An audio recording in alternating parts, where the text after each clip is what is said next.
Bien qu'ils soient tous les deux malvoyants, Nina et Kevin s'efforcent de mener une vie normale. Ce couple habite une tour de Toronto, Canada, et a souvent l'impression que les personnes voyantes agissent comme si les aveugles n'existaient pas. S'il vous plaît, parlez-nous, dit Kevin, apprenez à nous connaître. Il y a plusieurs années, on confia à Nina et Kevin la tâche de contribuer à l'implantation d'une église adventiste pour les malvoyants. Le but de cette église est d'amener les aveugles à Jésus et de leur apporter consolation, espoir et guérison spirituelle par la grâce de Dieu. C'est ainsi que naquit l'association des Compagnons de la Vision d'Espoir, où de nombreux nouveaux visiteurs viennent régulièrement, sachant qu'ils y sont les bienvenus et en sécurité. Possédant maintenant leur propre église, les Compagnons de la Vision d'Espoir peuvent apporter leur aide aux malvoyants de plus nombreuses manières. Nina sait que de nombreux malvoyants cherchent un refuge pour échapper à leurs défis quotidiens. Je veux qu'ils se sentent les bienvenus et aimés, dit-elle. La plupart des personnes qui fréquentent l'association des Compagnons de la Vision d'Espoir ne sont pas adventistes. Ils y viennent parce qu'ils s'y sentent en sécurité. Cette église ne se contente pas de répondre aux besoins spirituels de la communauté des aveugles, elle les aide aussi à répondre à certains de leurs besoins matériels.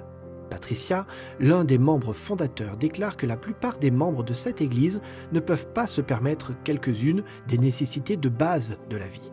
Certains dépendent des banques alimentaires, mais n'ont pas toujours la possibilité de s'y rendre, dit-elle, tout en préparant des sacs de nourriture que les membres emporteront chez eux. Jésus touchait les malvoyants et les malentendants, les guérissait et les invitait à le suivre. Il désire que nous fassions de même en invitant non seulement les aveugles et les sourds sur le plan physique, mais aussi les aveugles et les sourds sur le plan spirituel à le suivre. C'est pourquoi il demande à ses disciples de sortir de leur zone de confort, de se connecter à leurs voisins, à leurs collègues de travail, à leurs amis et autres, de prier avec eux, de leur fournir des publications ou de les inviter aux réunions de prière, selon ce que l'Esprit leur inspirera.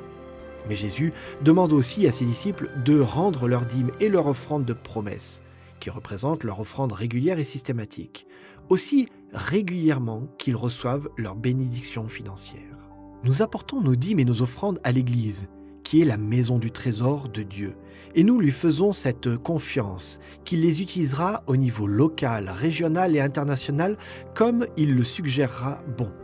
Tandis que ces ressources contribuent à attirer d'autres personnes aux pieds de Jésus, il promet de subvenir abondamment à tous nos besoins selon sa richesse. Philippiens 4, verset 19.